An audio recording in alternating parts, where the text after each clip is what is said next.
আচ্ছা, আজকে ক্লাস তো মোটামুটি শেষের পর্যায়ে। তো টনি, তোমাকে একটা প্রশ্ন করব। বলো তো, মশা কত প্রকার? মশা 8 প্রকার স্যার।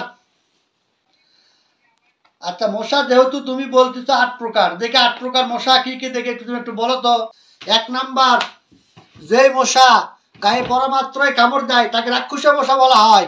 2 নাম্বার, যে মশা দিনের বেলা কামড়ায় তাকে সন্ত্রাসী মশা বলা হয়। 3 নাম্বার, যে মশা নাকের ভিতর কামড়ায় তাকে নমরুদি মশা বলা হয়। 4 নাম্বার, যে মশা সুযোগ পেলে কামড়ায় তাকে সুযোগ সন্ধানী মশা বলা হয়। 5 নাম্বার, যে মশা কানের কাছে এসে গান গায় তাকে গায়ক মশা বলা হয়।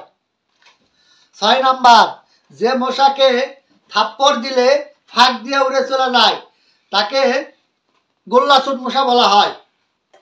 7 নাম্বার, যে মশা কামড় দিলে জ্বর হয় তাকে বিষাক্ত মশা বলা হয়।